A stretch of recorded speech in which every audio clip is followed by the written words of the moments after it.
Nagkaalitan sa kalsada ang isang rider at tricycle driver sa Caloocan. Ang rider, sinita raw dahil sa pananakit sa isang babaeng rider. Yan at iba pa sa frontline report ni Gerard de la Peña. Trip ka? Hoy, hoy, hoy, hoy. Tumigil ka ng ano mo ha? Nagkasagutan ng dalawang rider at isang tricycle driver sa Camarin Road sa Caloocan. Inawat sila ng mga traffic enforcer. Pero ang rider na galit, nang hamon sa tricycle driver. Ikaw nag-trip! O sige, baba ka.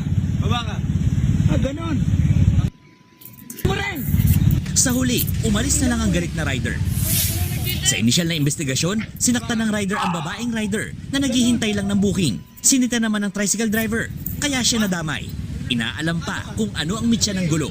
Sinuspende na ng 70 araw ang lisensya ng rider. Naglabas na rin ang LTO ng show cause order sa kanya at inilagay sa alarm status ang kanyang motorsiklo. Nagtungo naman ng nanay ng rider sa tanggapan ng LTO para magbigay ng impormasyon sa insidente. Tutupad daw sila sa gusto ng LTO. Naispata naman sa Palawan ang isang rider na nakasuot ng damit na may tatak ng LTO. Wala siyang helmet. Tukoy na ng LTO ang may-ari ng motor na walang driver's license. Patuloy pang investigasyon. Nagbabalita mula sa Frontline, Gerard de la Peña, News 5. Amo, taga-opisyal pa ng LTO yun. Partida, walang lisensya. Nakakapag-drive. Paano pa kaya kung 4 wheels ang kanyang dinadrive? Kaya walang problema si Norman Mangusin, mga kaplastik eh. Kahit na magkaroon pa ng revoke ang kanyang lisensya, he can able the drive without their license, mga kaplastik. Kahit yung si Carlos Subong na kapatid ni Pokwang, mga kaplastik, i-revoke mo man ang lisensya nila, ay nakakapag-enable pa sila na mag-drive. Kasi nga, hindi naman kailangan nanapan ng lisensya yung mga taong naka 4 wheels eh.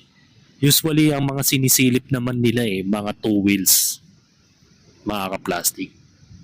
Pero pag nakagmaneho ka ng 4 wheels, matik, hindi na kailangan ng lisensya, 100%. Kaya wala kay Norman Mangusin yan. Hindi niya panghihinayangan ng lisensya. At saka sinabi naman ni ASEC Nakinilaw na pwede silang mag-apila para makakuha pa sila ng lisensya. So napakadali lang pala, 'di ba? Nagagawan naman ng paraan ng lahat ng mga gusot. So, yan, biggest example, mga kaplastik. Patuloy pang Yan, the biggest example, mismong LTO pa